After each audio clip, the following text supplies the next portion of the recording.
Good morning. It's Sunday, October 25th, 2020. My name is Clara Jimenez, and I am happy to welcome you to today's service of the North Chapel Unitarian Universalist Society in Woodstock, Vermont. This month's theme is uncertainty. In these final days of October, we stop to reflect and gather strength for impending change. Our fabulous foliage is quickly fading away, evening turns into night earlier, and depending on our temperament, we start retreating or joyously anticipating the arrival of winter. Yes, there are snow lovers out there. We know who you are. This is a time of transition, and this year there is so much uncertainty about what will come next. It may be very hard to find our center as we take care of change in our lives, our health, our families. In these days of anxiety and division about the election, the pandemic, racial injustice, the environment, how do we balance self-care and action? In today's reflection, Meditations for Resilience and Resistance, our guest speaker, Julie Putkin, invites us to look at contemplative work from that perspective. She writes, "When meditation is approached with superficial expectations of quiet and calm, practitioners may inadvertently miss the opportunity to recognize the fiery heart of their being, the source of courage, grounding, intelligence, compassion, and capacity for wise, spontaneous action."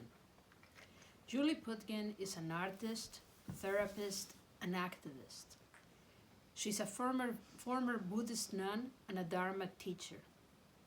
Julie has a BA in studio art from Yale University, an MFA from Georgia State University, and an MA in counseling from Goddard College. She has served as oncology chaplain, art professor, and currently practices as a clinical mental health counselor with specializations in expressive arts and mindfulness-based approaches. Thank you, Julie, for your insight and perspective. And thank you, all of you, for your presence today. Please join us in singing our opening hymn, As Tranquil Streams.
Hello, my name is Laura Foley, and I'm speaking to you today from a hilltop in Pomfret, Vermont.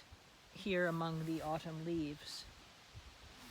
And I'd like to read you a poem which reflects on finding another perspective on one's own life. Sometimes we feel stuck and just going out and thinking of different creatures. We may have a different way of looking at our own life. So this is a poem I wrote recently, and it's called Looking the Other Way. I go out and climb the hill to see the way grass accepts the wind's direction, how it yellows with the season, goldenrod fading to ashy gray, to brush my hair with the breeze, to hear the poplar's leaves speaking of autumn's in between.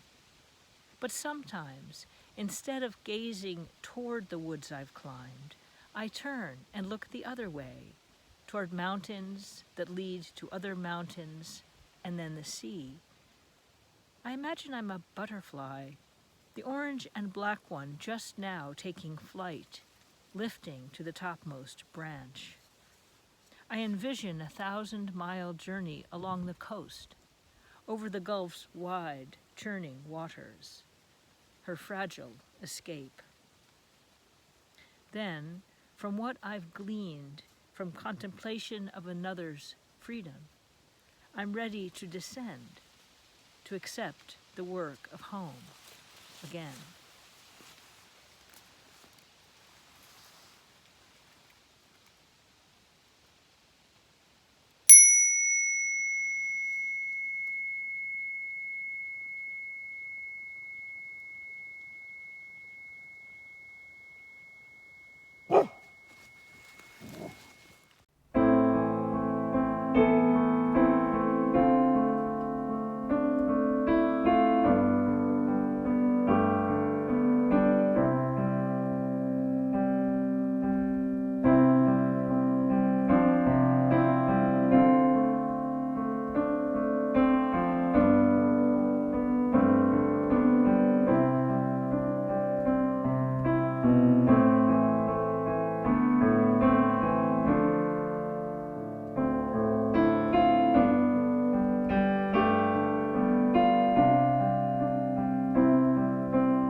Hello, everyone.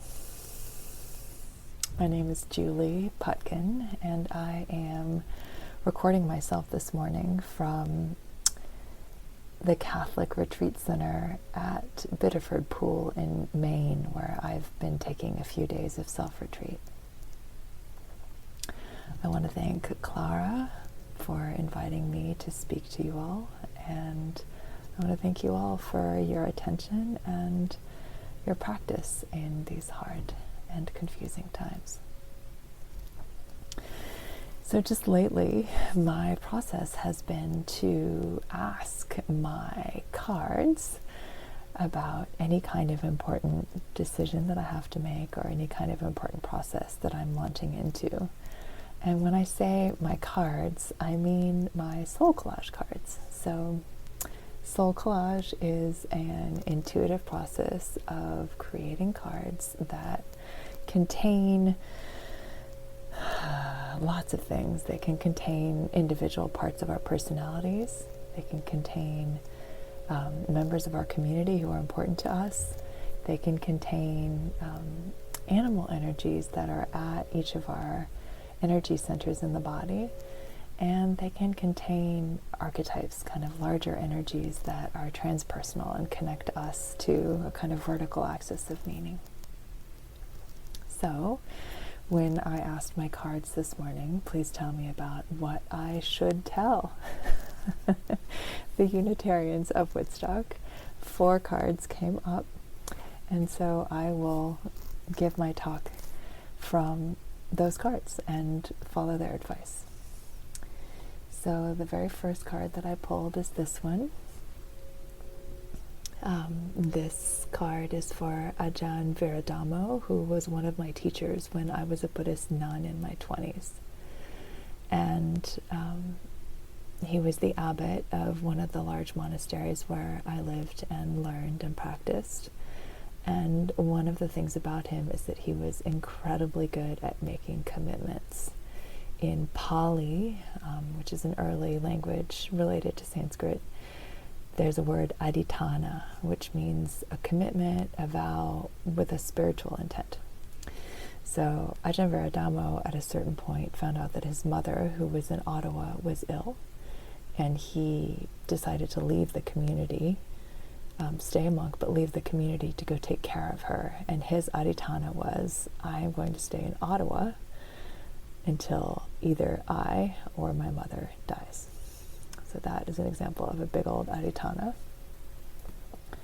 And so from that, on the theme of resilience and resistance, I think one of the things that I've definitely been noticing in my own practice and my own way of being during COVID times and in general in my life has been how important it is to be able to create and stick to commitments. So they work better if they are specific and defined and easy to follow. They work better for me, at least, if they are connected to a specific time of day or to a specific intention. So Ajahn Viradamo had or has a really active meditation practice daily. Obviously, he's a monk. And he's also really committed to yoga practice. So that feels like a way to lend structure to your days and develop a real confidence in your trustworthiness and your sturdiness as a person. 2 of my current adhitthanas are, number 1, I do 3 sun salutations at least every day to keep my body limber. 2, I meditate every day. And the great thing about that is that it's also portable. Now that I'm in Maine and I'm on self-retreat and there's not a lot of structure to my days except for the meals that the nuns so generously serve, it has helped me a great deal to have my yoga adhitthana, my meditation adhitthana, and to have the practice of my cards, to have the practice of drawing carrying me through so that I have a sense of something that I've built patiently and consistently again and again, just like a tree builds in patient rings inhabiting a life that contains adhitthana is a bit like inhabiting a building with a good roof and strong bones. The second card that came forward on the subject of resilience and resistance is this one. So this is a card that is associated with my throat chakra, my voice, and as you can see, there's this caribou buck, and then there's this great cavernous space with two little people in it. So, what this card had to say is about the importance of voice, the importance of knowing your own voice as a way to bring up insight that comes from your intuition, your unconscious, up into the world and then is shared. There are two people in the image. There's this buck and these antlers reaching up. So that sense of allowing information to come up and then be spread outward is a part of what this card asked me to bring to my talk with you all this morning. And another part of it is the sense that it is time for human beings to raise their voices in the interests of non-human animals. Time and beyond time. So if you have ever enjoyed the beauty of the world, the beauty of animals, I've been walking and meditating among shorebirds and other maritime creatures and all the oaks that are along the coastline in Maine and the rugosa roses, all of these, just to recognize the importance of using our voices to advocate for the rights and the importance and the need to thrive of all beings, not just other human beings and ourselves. This card also asked me to share that if we actively take care of the resilience and the resistance of other beings, that takes care of our own. So if we can frame our intentions and our actions as being genuinely for the good of all beings, that in and of itself nurtures our resilience and resistance to know that we are advocating on the behalf of other living beings, not just ourselves.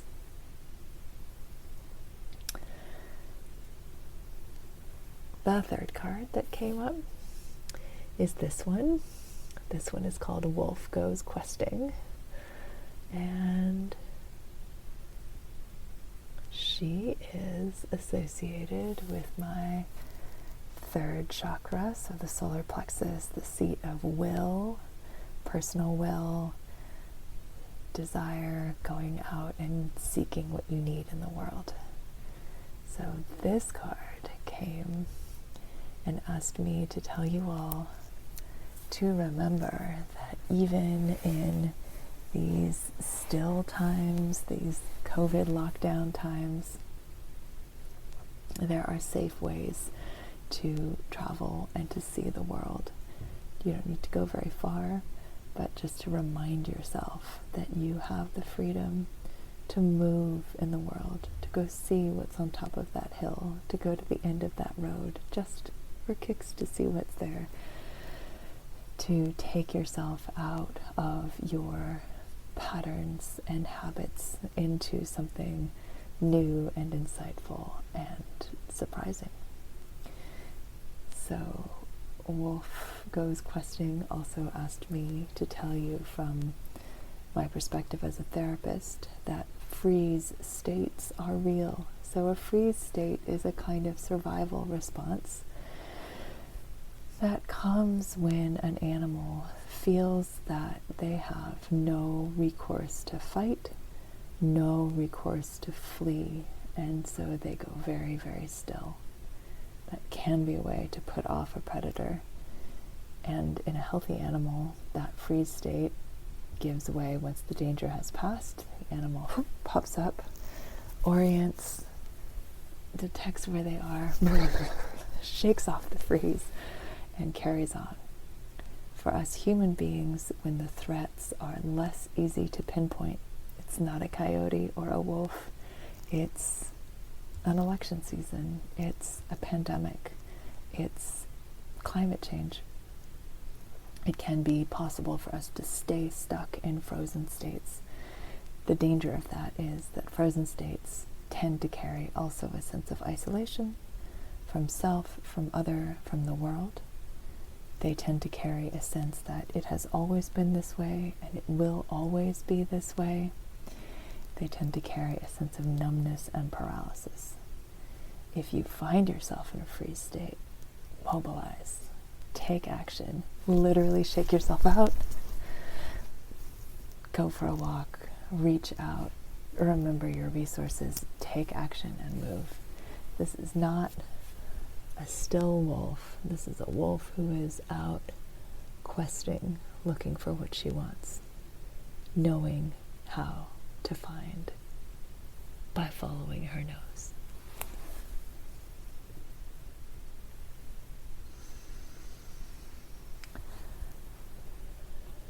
The fourth card that came forward when I asked who wanted to come and help me find what to tell you all is this one. So this card is a community card, meaning a card of, like Ajahn Viradamo, someone that I've known and encountered. In this case, this is the very large golden Buddha at Tikse in the Indian Himalayas. And this Tikse Buddha is so large that it's actually over 2 stories of this temple. And then down here are all the offerings of light and water and butter lamp that are there.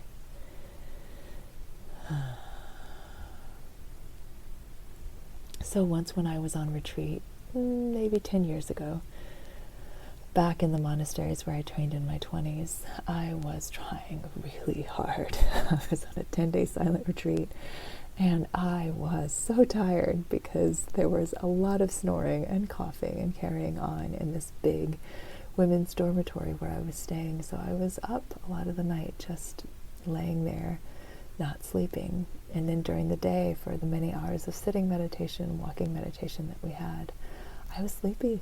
So I would stand instead of sitting down. Eventually, I came to a place of being so tired that I had this vision of curling up like a cat in the hands of the Tikse Buddha. So what this card has to say to all of you on the subject of resilience and resistance is to remember the importance of rest, deep rest, to let yourselves go into a place of feeling supported by the field of your benefactors, all of the goodness that has come before all of us, the beauty and the power of the world itself, and to remember that it is a delusion to believe that if any good is going to happen in this world, it will happen because we make it happen, because we force something, because we're productive. Much good comes of allowing ourselves to rest and to receive and to be renewed so that we can then go out into the world and carry what we know and listen carefully and receive. So part of my practice on this retreat at the Marie-Joseph Spiritual Center in Biddeford Pool has been to sleep deeply, to take naps after lunch, to allow myself to just wander around on the beach, not doing anything in particular that would be seen as serious or spiritual, just looking at the gulls' footprints, just looking at the color of the foam as the sun sets. And I think that that's actually really what my being needs. I've been working through all of COVID, as many of us have, listening, showing up, being present, resting. Rest, rest, rest. If you have not heard of Trisha Hersey, she's amazing. She is a Black woman who was an artist, an activist, and performance artist before she went to seminary, and in seminary developed something she calls the NAP ministry, can find her on Instagram, and she has a lot to say about social justice and how rest is reparations, and also how grind culture, the sense of needing to be productive all the time, inhibits our humanity and helps us perpetuate systems of harm and oppression. So, just to review, in case any of this has been helpful to you and you'd like to go back to it, Ajahn Viradamo, the idea of making adhitthana, making clear, specific daily practice commitments in a contemplative way, in a physical way, perhaps even in a creative way.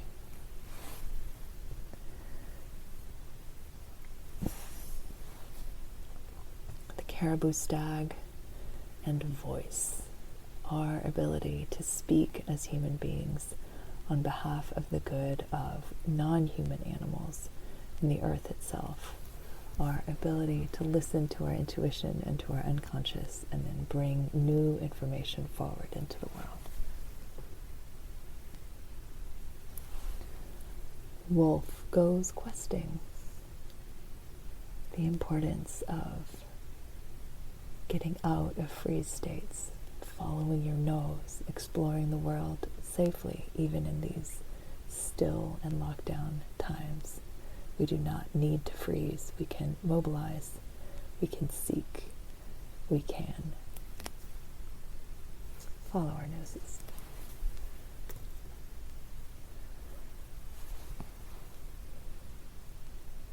The Tikse Buddha, our ability to rest deeply into the field of goodness of this world. Trusting that when we let ourselves rest, new information, new solutions, new resilience and resistance arise for us. That is what I have. I hope that any of this might be of use to you. I thank my Soul Collage cards. I thank Clara. I thank your congregation and community. And I wish you sincerely all the best.